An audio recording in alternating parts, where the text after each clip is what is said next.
O avanço da animosidade nas relações entre legislativo e judiciário na entrevista do dia com Maria Lídia Flandoli. Entrevisto hoje Rubens Figueiredo, cientista político, consultor da Fundação Espaço Democrático, para uma análise do cenário político nacional. Obrigada por estar conosco.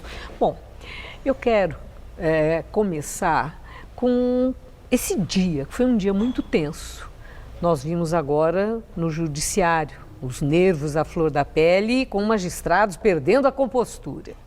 Vimos a invasão na Câmara Federal, grupo não muito significativo, mas que fez lá um estrago, quebrou porta de vidro, patrimônio público, num protesto pedindo volta de ditadura militar.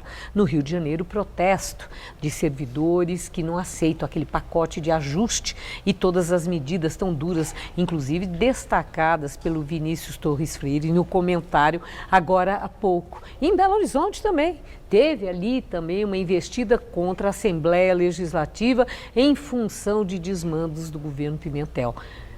Eu quero ouvir do senhor o que acontece para a temperatura subir a esse ponto e limites não serem observados em respeito à lei e às regras da civilidade.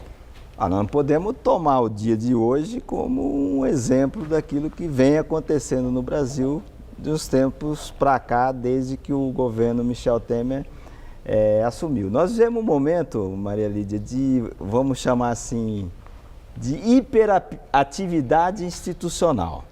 Quer dizer, o Executivo está fazendo muito, o Legislativo está fazendo muito, o Judiciário está fazendo muito, olha aí a Operação Lava Jato, tudo isso num contexto de dificuldades econômicas enormes, e de um certo desconforto social.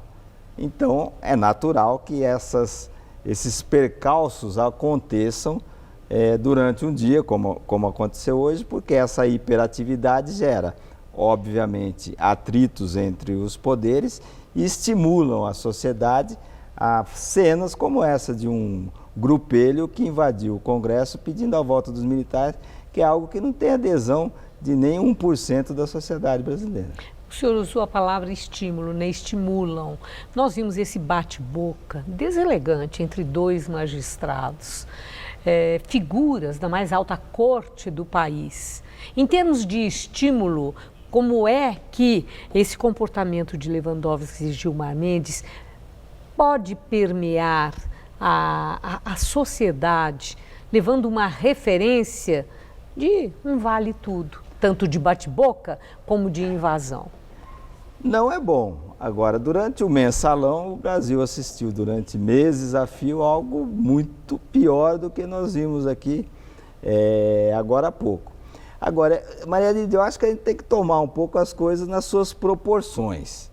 O governo Temer assumiu, votou uma PEC do teto, que é importantíssima para resgatar a confiança dos agentes econômicos, criou regras para admitir funcionários nas empresas estatais, votou a desvinculação das receitas da União, que é importante para o governo poder aplicar onde precisa mais, a questão da Petrobras.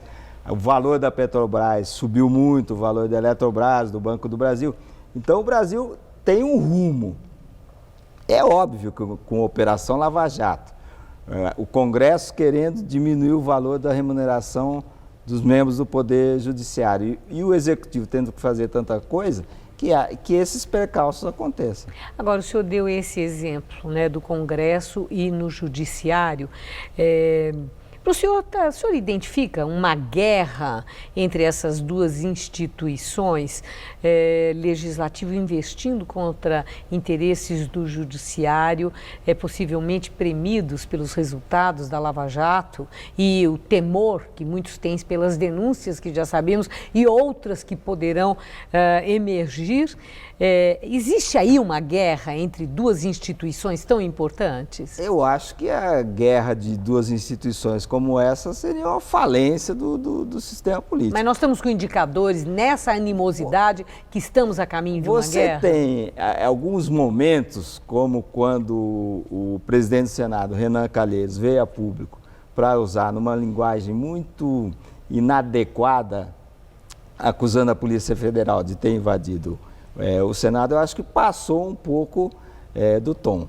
Mas o que a gente vê hoje é uma luta corporativa do Poder Judiciário, não querendo se adequar aos reajustes que necessariamente terão que ser feitos para reajustar fiscalmente o Brasil. Quer dizer, né, ali é defesa de interesse próprio, da corporação. É do interesse da corporação. Agora, por outro lado, sempre tem o outro lado, o Executivo e o Legislativo nunca se deram tão bem.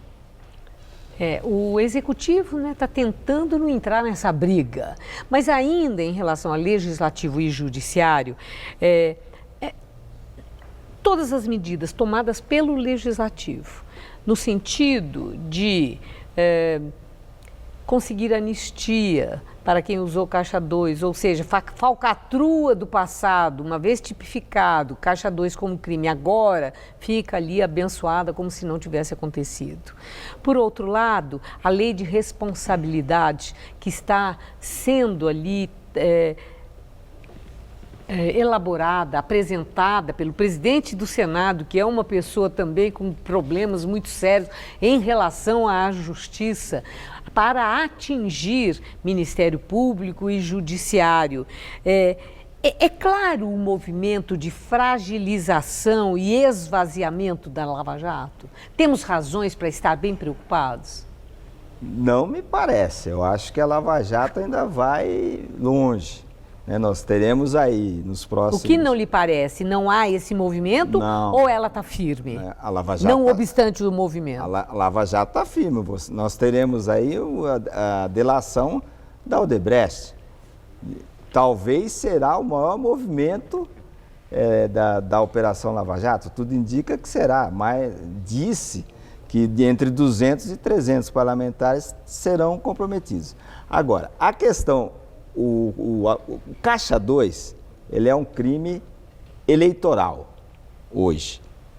O que se discute é o seguinte, se uma vez tipificado como crime penal, ele vale para trás... Efeito retroativo. Retroativo ou não. Isso é uma questão jurídica. Me parece que você não pode mudar a lei e depois tipificar para trás. Não é assim que a legislação... tem funcionado no Brasil. Mas é óbvio que a sociedade vai rejeitar, não vai querer falar que é um acordão, que tudo isso está sendo feito para encobrir os crimes do passado. A última questão, muito rapidamente. O projeto de lei que proíbe a transmissão pela TV Justiça dos julgamentos feitos no Supremo Tribunal Federal já passou na Comissão de Ciência, Tecnologia e Comunicação e já vai para a Comissão de Constituição e Justiça e está trazendo uma preocupação muito grande. Esse projeto é do deputado federal do PT, Vicente Cândido. Inclusive, magistrados já se manifestaram sobre a inconstitucionalidade do projeto.